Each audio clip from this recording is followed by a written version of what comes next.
L'UMOA veut faire relever le défi du besoin en énergie, développer les moyens de production, certes, mais tout aussi veiller à la préservation du climat. Cette double exigence a amené l'institution à initier au sein des États membres le projet régional de développement des énergies renouvelables et de l'efficacité énergétique. Il consiste à installer dans les zones rurales des mini-centrales solaires photovoltaïques afin de donner la lumière aux populations. Ce projet va coûter 150 milliards de francs CFA. En Côte d'Ivoire, l'expérience est déjà déployée dans 7 localités dans les régions de la Djébi-Tiassa, du Thiologo et à Abidjan. Écho plus de ce soir, on en parle avec Mahama Traoré.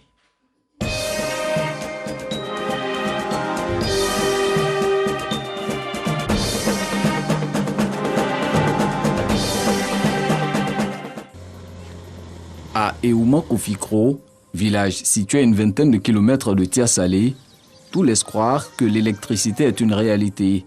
Sauf qu'au constat, ce n'est pas encore le cas. Plus pour longtemps, car les agents de la compagnie ivoirienne d'électricité s'attellent à la pose des compteurs prépayés.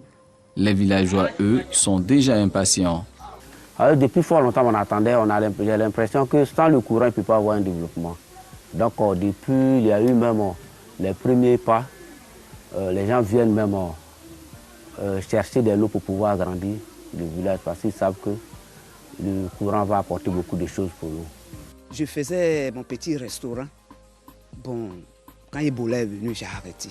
Mais je compte refaire par la grâce de Dieu avec la lumière. Vraiment, ça me fera du bien. Contrairement aux milliers de villages électrifiés ces dernières années en Côte d'Ivoire, Eouma-Kofikro produira sa propre énergie à partir de ses panneaux solaires. 196 au total, installés sur ce site en plein cœur du village. À côté des panneaux solaires, un bâtiment technique abritant des batteries en plante d'une puissance cumulée de 255 kWh, des onduleurs, des convertisseurs et un groupe électrogène doté d'une cuve de carburant diesel de 3000 litres de stockage. Ces équipements sont le cœur de ce système d'alimentation. C'est un groupe électrogène, on l'a mis de secours pour permettre à ce que ce village soit alimenté 24 heures sur 24, 7 jours sur 7, 364 jours dans l'année. Cette mini-centrale hybride photovoltaïque n'est pas connectée au réseau électrique national. Sa réalisation a permis d'installer dans le village d'Eouma-Kofikro un réseau de basse tension qui permettra d'éclairer le village avec ses lampadaires solaires et de fournir du courant dans les ménages. La particularité de ce type de centrale, c'est qu'on a du courant qui est propre, qui est fluide, qui est très harmonisé. Donc c'est un très bon courant qui est emmené aux populations. Brokro, un autre village du département de Tia-Salé, bénéficie du même système d'alimentation.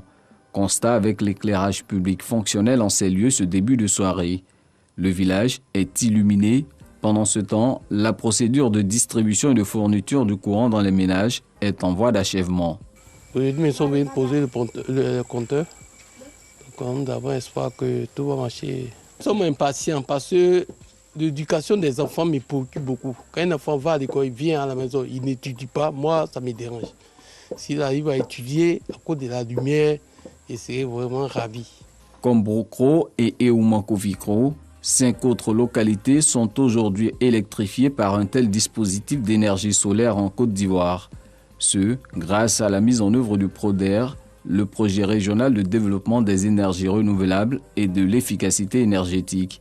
Une initiative de l'UEMOA, Union économique et monétaire ouest-africaine, visant à diversifier les sources d'énergie afin de faciliter l'accès à l'électricité aux populations. De 17% en 2008, le taux d'accès est passé à 43% en 2019. Avec le PRODER, l'objectif est de le hisser à 82% en 2030.